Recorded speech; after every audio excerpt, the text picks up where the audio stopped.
Être une championne, ça se mérite, ça demande beaucoup de travail et un mental d'acier. J'ai convaincu Estelle Mosselli, championne du monde IBO des poids légers de boxe, de nous livrer ses secrets pour travailler notre mental. Bonjour Estelle, je suis très contente de t'avoir aujourd'hui sur mon plateau. Je suis même émue parce que je t'ai suivie dans tes combats. J'ai vu ta détermination, ta résilience, voilà, toute cette énergie que tu mets et cette rigueur. Et je me suis dit que c'était juste évident de t'avoir aujourd'hui sur notre émission L'école des boss. Merci de m'accueillir sur ton émission. Je suis ravie également d'être là. J'ai toujours à cœur de transmettre à travers ce que je fais, mon parcours et mon sport. Donc c'est avec grand plaisir que je vais échanger aujourd'hui avec toi. Eh ben, on va sauter tout de suite dans le bain. Championne du monde. Quand on est championne du monde, qu'est-ce qu'on cherche après? Est-ce que c'est plus de pression? Non, c'est pas plus de pression. C'est une bonne pression, je trouve. Il y en a eu d'autres des victoires avant. J'ai été championne olympique et pourtant, quand il a fallu repartir, je suis repartie. Ouais. Je suis championne du monde. Il faut savoir qu'en boxe, il y a plusieurs fédérations. Donc, c'est la ceinture IBO que j'ai aujourd'hui.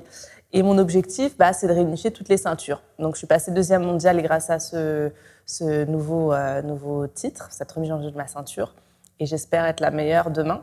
Ouais. Donc, on continue à bosser. Alors, le fait de vouloir être la meilleure, parce qu'effectivement, quand on atteint des niveaux comme les tiens, sportifs de haut niveau, est-ce qu'on ne se dit pas à un moment, je vais devoir forcément redescendre une fois qu'on a atteint les étoiles, quoi, je veux dire, comment on gère ça psychologiquement? C'est quand même chaud quand on se bat autant pour un objectif et qu'on se dit, mais après, vu qu'il n'y a pas plus haut, comment je gère ça? C'est vrai que c'est des luttes psychologiques permanentes et physiques, entre autres. En plus, j'ai tendance à perfectionner un peu tout ce que je fais, à chercher toujours la perfection, le bon accord, la bonne gestion, le bon combat. J'aime bien gagner, mais j'aime bien gagner avec la forme. Donc forcément, à chaque fois, c'est tout ça qui s'entremêle, mais c'est ce qui fait aussi qu'à chaque fois, ça marche plutôt bien. Et je pense que là, je suis championne du monde IBO. Demain, j'ai envie d'être la première mondiale. Je suis à ça de le faire. Mais je pense que si on n'a pas une certaine exigence envers soi, c'est vrai que c'est difficile de garder le cap. Et alors, moi, je compare souvent le parcours de l'entrepreneur à celui du sportif de haut niveau. Parce qu'il faut toujours s'entraîner, toujours chercher à progresser. Comment tu gères ça? Qu'il pleuve, qu'il vente, quel que soit ton état mental du jour, tu dois y aller. Et c'est un peu ce qu'on demande aux entrepreneurs. T'as pas le choix. Il n'y a pas un jour où tu vas te dire, non, mais en fait, là, aujourd'hui, je gère pas du tout ma boîte. Tu peux, mais ça a des conséquences. Comment, toi, tu te prépares? Tu parlais de préparation, justement. Explique-nous, donne-nous des astuces. Comment on se conditionne pour aller comme ça chercher ce qu'on veut? Alors, tout simplement, déjà, j'ai pas encore atteint mon objectif. Donc, tant que j'ai pas atteint mon objectif, pour moi, je peux pas me permettre d'arrêter. Je me dois de continuer. En plus de ça, je pense que je me suis mise aussi dans un environnement qui fait que je ne peux que réussir. Donc, pourquoi? C'est quoi cet environnement où on peut que réussir? Parce qu'on veut la recette. Bien sûr, je comprends tout à fait. Alors, l'équipe avec laquelle je bosse, c'est une équipe qui me convient. Peut-être qu'elle ne conviendra pas à quelqu'un d'autre, mais à moi, elle me convient. C'est-à-dire qu'elle convient à mes exigences personnelles, familiales. J'ai 2 enfants que je dois gérer aussi, en plus de ma carrière de sportive de haut niveau. Et donc, elle est pas seulement... elle me convient pas seulement en termes de performance. Elle me convient aussi en termes humains.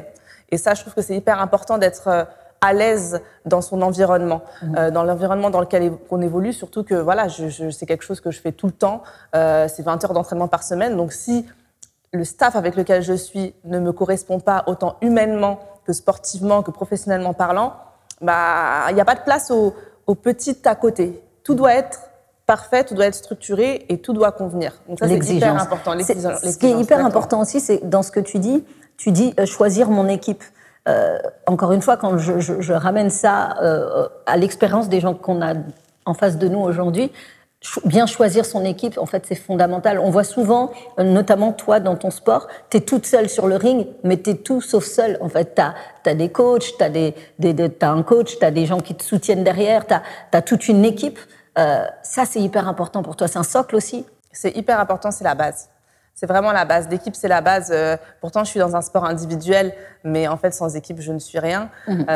Sans entourage, je ne suis rien. Je parle de mon staff, de mon équipe sportive, mais c'est aussi mon équipe familiale et amicale, quelque part, puisque sur une compétition, sur un championnat, sur un combat, c'est tout le monde qui se déplace. C'est mes coachs, c'est ma famille, mes parents, mon frère, mes enfants, mais c'est aussi mes amis très proches. Et en fait, tout le monde adhère à ce projet, tout le monde adhère à ce combat et tout le monde met du sien pour que le projet réussisse.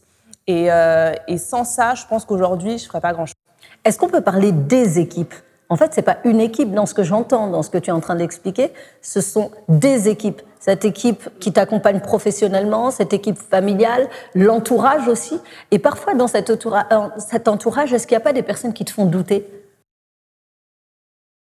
Je pense que la personne qui me fait la plus douter, ça peut être que moi. C'est intéressant ce que tu dis. Pourquoi ? Ouais, vraiment. À aucun moment, mon entourage ne me fait douter parce que au niveau familial, ils vont essayer de relativiser. Voilà, pour eux, c'est pas ça le plus important. Pour mes parents, si demain il y a une défaite, ils m'en voudront pas. C'est pas ça le plus important.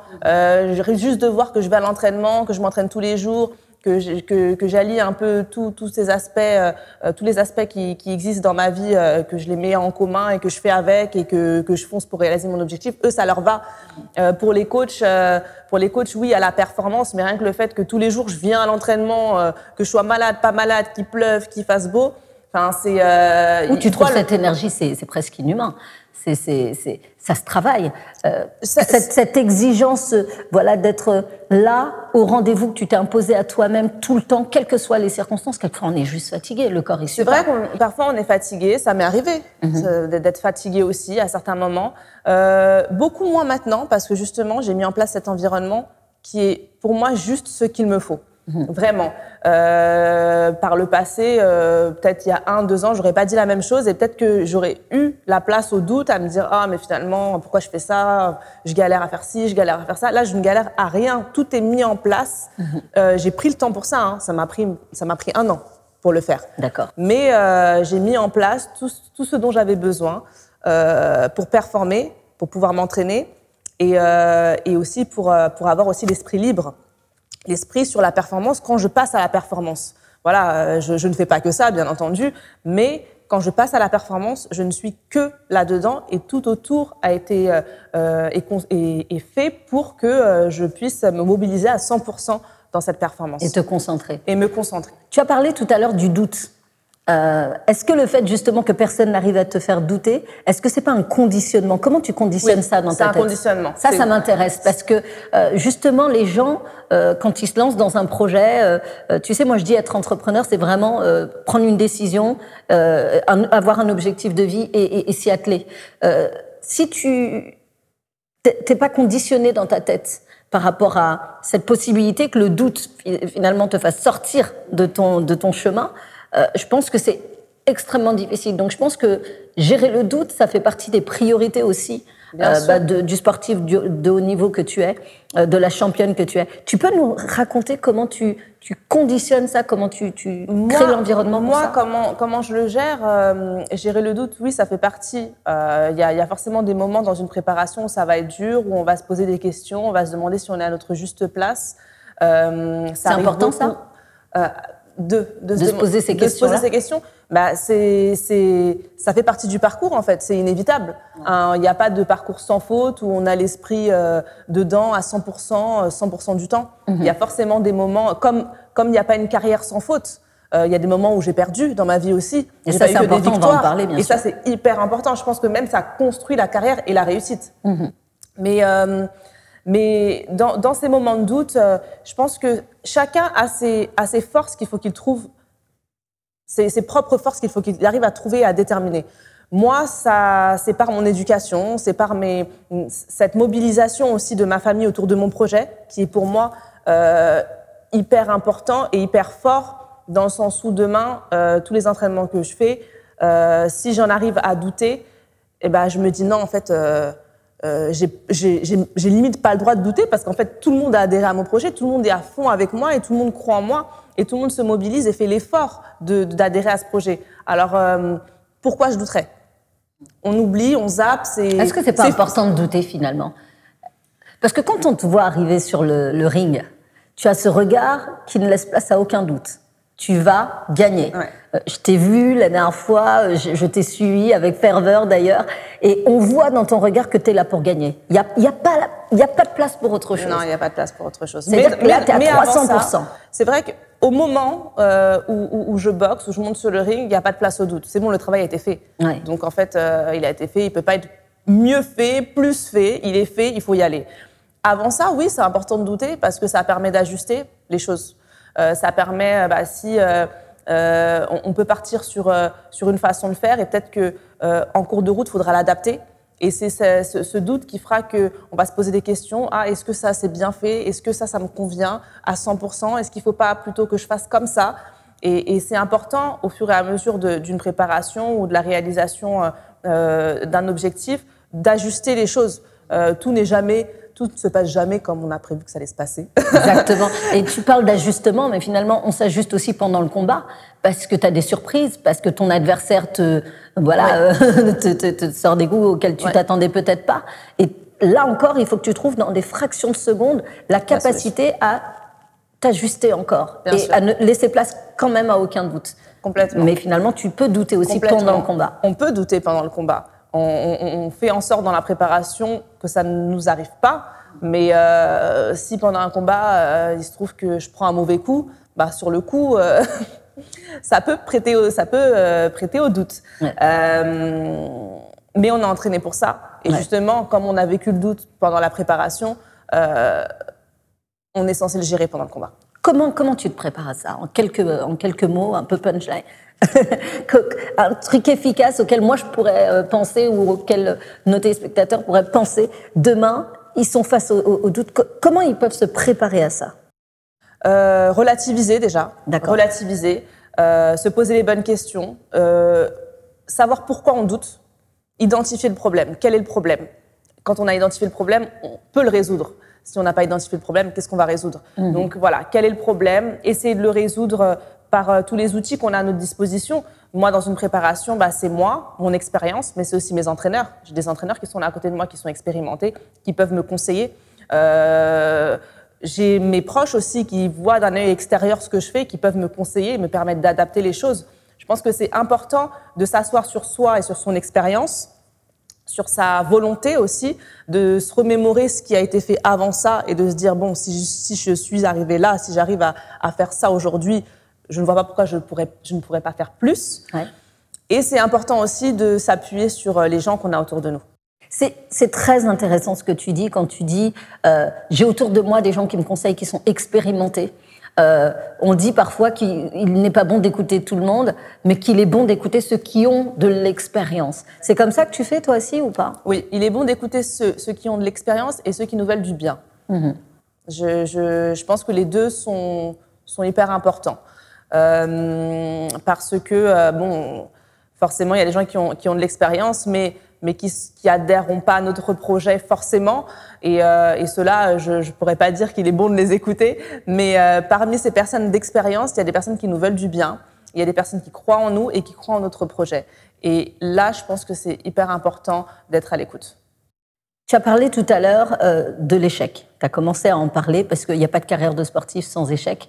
Je trouve que dans cet entretien que j'ai avec toi, on voit toute la force du parallèle entre le sportif de haut niveau et l'entrepreneur. Parce que tu es un entrepreneur en réalité. Mais on voit, parce que tu évoques le doute, la préparation, le moment où tu prends ta décision pour monter ta boîte, que tu n'as pas forcément les bonnes personnes autour de toi, donc elles peuvent te faire douter. Tu peux te remettre en question, mais pas pour les bonnes raisons. Et puis un jour, tu arrives, tu es dans le combat, c'est-à-dire tu as monté ta boîte, mais tu as encore des doutes, parce que oui, il y a une mauvaise surprise ou quelque chose une chose à laquelle tu ne t'attendais pas. Et je trouve que c'est assez incroyable le parallèle qu'il y a avec finalement, même pas l'entrepreneur, parce que pour moi l'entrepreneur c'est pas l'entreprise, c'est quelqu'un qui décide quelque chose. Et je trouve que c'est incroyable le parallèle, la préparation, l'entraînement, ne rien lâcher, cette rigueur de toujours être là quand même avec ce rendez-vous qu'on s'est fixé avec soi-même et ce rendez-vous avec le succès qu'on souhaite en fait. Hein. C'est assez fou. Alors tout de suite, on saute dans l'échec. Ouais, l'échec. Ça fait mal. Donne-moi ta définition de l'échec. L'échec, c'est de ne pas réussir là où on pensait réussir. Pour moi, c'est ça. Et j'ai appris avec les années, à force de compétition, à force de combat, que sans échec, il n'y a pas de victoire. J'en suis persuadée. Ouais. Vraiment. J'ai eu des gros échecs. Hein. Avant d'être championne olympique en 2016, je tente ma qualification pour 2012, pour Londres, les Jeux de Londres, et j'échoue. Je perds le dernier combat qui m'aurait permis de faire ces Jeux olympiques. Donc là, c'est une très grosse remise en question de soi, de son travail, de sa place. Est-ce que j'ai vraiment ma place dans ce sport ? Est-ce que c'est pas mieux que j'arrête et que je passe à autre chose ? Et je pense que quand l'échec arrive, c'est hyper important de laisser le temps au temps, de pas prendre des décisions hâtives, parce que on peut prendre les mauvaises décisions. Sur le coup, si j'avais pris des décisions, les décisions que j'avais en tête, j'aurais peut-être arrêté la boxe. Ouais. Et pourtant, 4 ans après, je deviens championne olympique. Donc, laissez le temps au temps, parce que oui, un échec, ça fait mal. Il faut le digérer. Après, quand on l'a digéré, il faut l'analyser. Pourquoi on a raté? Pourquoi on a échoué? C'est là où l'entourage, pour moi, a été hyper important. Et c'est pour ça que j'insiste sur l'entourage. C'est que on a tendance à être focus sur son objectif, à se renfermer sur soi-même en plus quand on échoue. Si on s'entoure d'une équipe, c'est qu'ils sont là dans les bons moments, mais ils peuvent aussi être là dans les mauvais moments. Et dans ces moments d'échec, en plus de ça, ils ont un regard extérieur où ils voient ce qui a été, ce qui n'a pas été, ce qui est à améliorer. Donc c'est hyper important de se tourner vers eux pour relativiser déjà, ouais. Parce que en général, c'est notre équipe, donc ils sont censés être bienveillants envers nous. Pour relativiser d'une part. Et t'aurais jamais pu faire tout ça toute seule? Ça aurait été dur. Ouais. Je pense que ça aurait été très dur.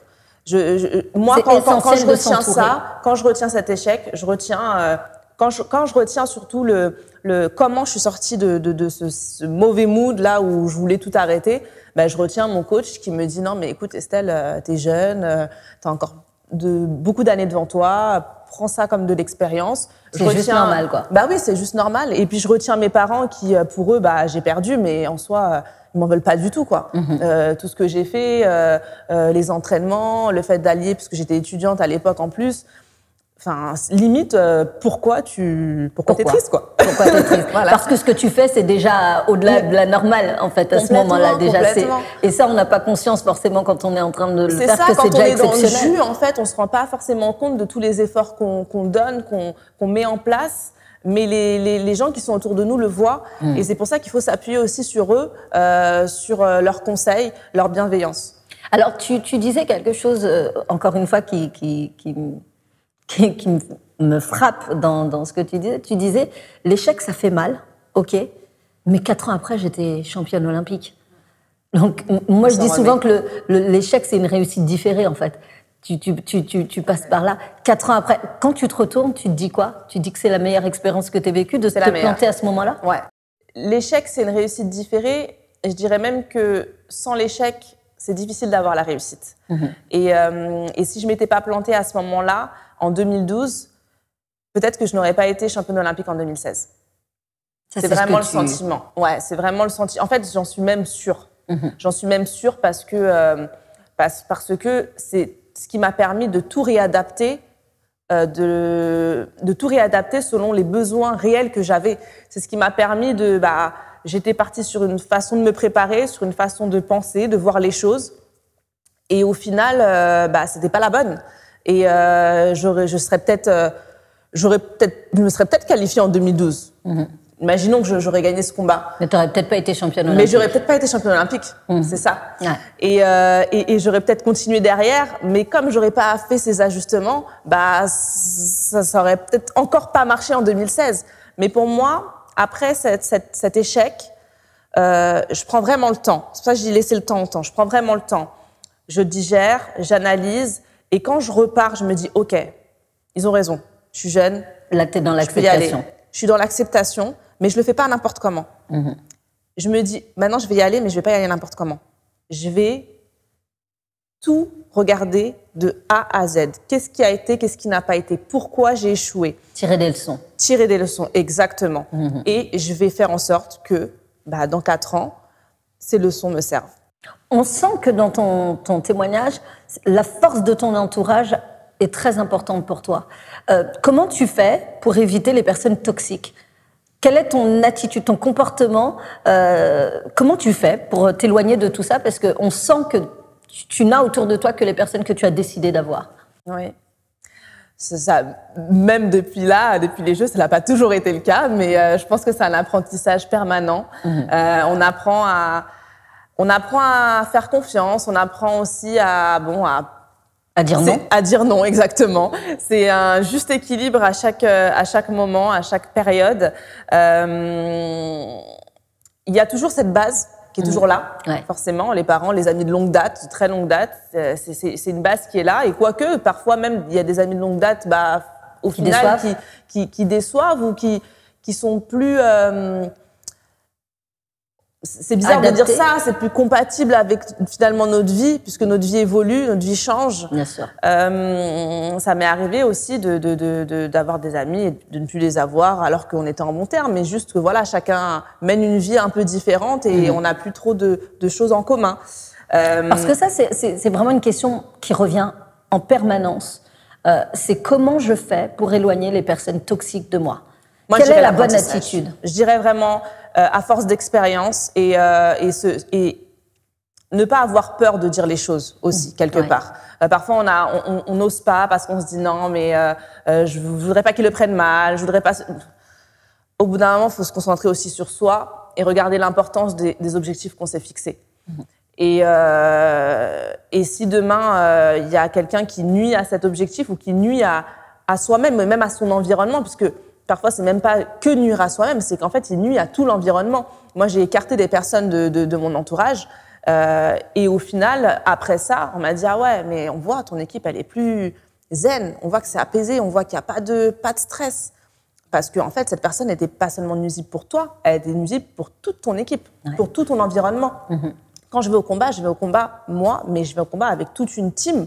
Oui, c'est différentes teams, c'est ma famille, c'est mes amis, c'est mon staff, mais qui forment une seule team le jour du combat. Donc, il suffit qu'il y ait un mauvais élément et ça pourrit la team. Donc, au bout d'un moment, voilà, on prend son caractère, on se fixe des objectifs, c'est qu'on a du caractère, donc on va chercher ce caractère pour prendre les bonnes décisions. À un moment donné, on est obligé de prendre des décisions. C'est important. C'est important, oui. La concentration dans ce que tu fais, c'est essentiel. La concentration. Tu peux nous donner des astuces pour se concentrer sur un objectif. Donne-nous tes secrets. Moi, quand je me concentre sur un objectif, j'essaye de faire abstraction du reste. C'est-à-dire que quand je rentre dans le sport, je rentre dans le sport. Ce qui se passe à la maison, les à côté, les enfants, les amis, voilà, ça reste à côté. Je rentre dans mon objectif, je rentre dans mon environnement sportif.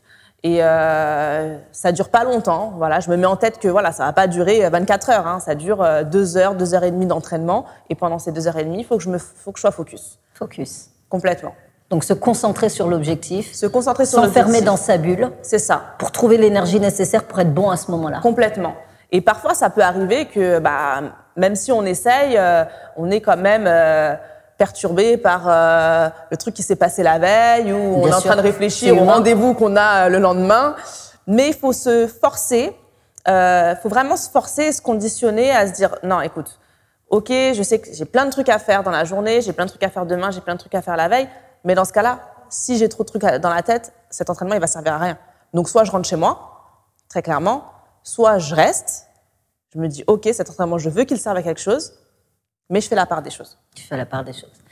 Je parlais de ton regard quand tu rentres sur le ring, ce regard où on sent qu'il y a de la détermination et que voilà, tu vas gagner. Avec le même regard, la même détermination. Explique-nous ce que c'est que d'être une championne. Être une championne. Être une championne, c'est pour moi faire ce qu'on a décidé de faire dans la vie. Pas regarder et écouter ce qu'on attend de nous. Vraiment faire ce qu'on a envie de faire, oser le faire et s'en donner les moyens. Beaucoup travailler. C'est hyper important. On n'a rien sans rien. On n'a rien sans rien, ça tu l'as dit. On va clôturer sur cette belle phrase. J'aimerais te garder encore des heures et des heures, mais tu reviendras me voir. Avec plaisir. Avec Estelle, plaisir. Merci infiniment pour ce moment partagé, pour cette préparation, cette masterclass que tu nous as offerte. Je suis sûre qu'elle va être très utile à bon nombre des personnes qui nous suivent. Merci Estelle. Merci à toi. À bientôt. À bientôt.